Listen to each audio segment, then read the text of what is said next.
So here's the deal. Sony invited us to New York City to an exclusive event and gave us an a7S II overnight to do whatever we want with it. Let's see what this low-light monster can do.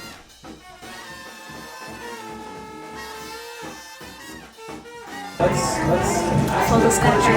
do you like the camera so far? First, here's your too long didn't watch summary. For $3,000, the a7S II can produce similar results to camera systems costing 10 times more. Filmmakers on four-figure budgets can use it to take full advantage of the thousands of relatively inexpensive, sharp and fast 35mm SLR lenses to get clean low-light video in 4K, deep background blur, and a massive dynamic range. An $8,000 Sony FS7 is a much better overall video camera with far better usability and 60 frames a second at 4K. However, it has a smaller sensor and won't give you quite the same background blur or clean video in low light. If you want great video and stills, the $3,200 a7R II is almost as good at video and far better at stills. In fact, we prefer the a7R II for video in good light because we can shoot 4K in either full frame or APS-C modes, which lets us zoom in tighter when we need to.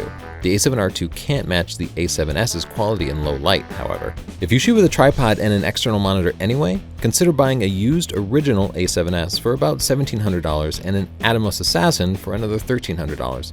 Though you'll be limited to 60 frames a second in 1080p mode, the video quality is almost the same, and you'll have bigger, high-resolution display with a touchscreen for the same price as the a7S II.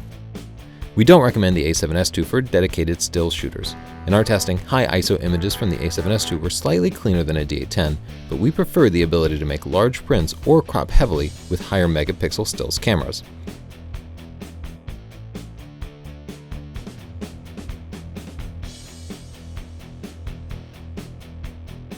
Now for your full review.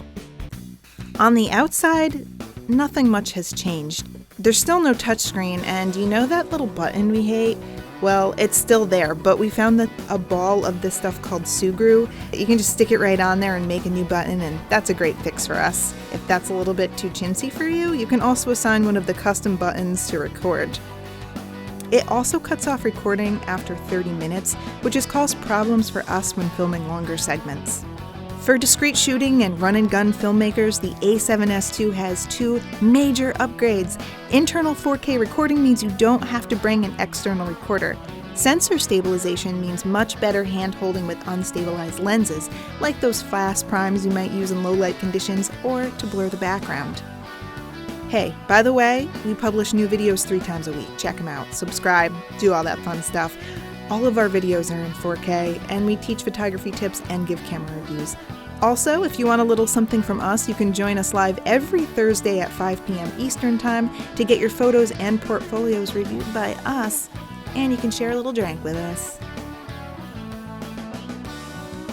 New York City is too well lit at night to push the limits of the a7S II, so to get realistic footage at high ISOs, we brought it back to our hotel. At low ISOs, we didn't notice any image quality differences. At higher ISOs, the a7S II was a full stop cleaner than the original a7S paired with the Shogun. The a7S is about 5 stops cleaner than the GH4, 3 stops cleaner than the a7R II in full frame mode, and 2 stops cleaner than the a7R II in APS-C mode.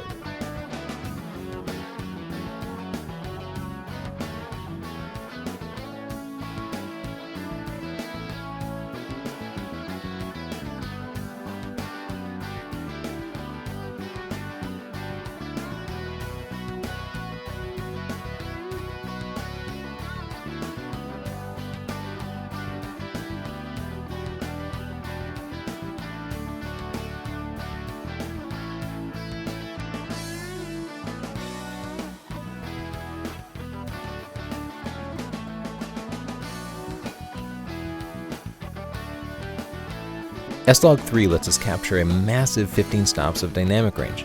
Look how we can recover the deepest shadows without blowing out the lights.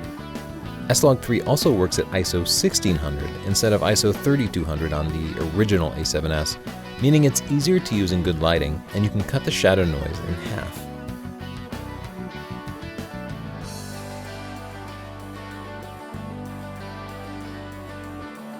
Another feature new to the a7S II is 120 frames per second at 1080p. This lets you record smooth, slow motion 2 times slower than the a7S or a7R II, assuming you only need full HD resolution.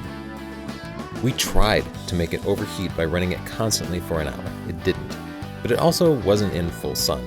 Note that we succeeded in overheating the a7R II in our tests, but it never failed us in many hours of filming in the real world. Questions? Add a comment down below. Want some more from us? Subscribe, you turkey! And check out our book, Stunning Digital Photography. It's the #1 photography book in the world.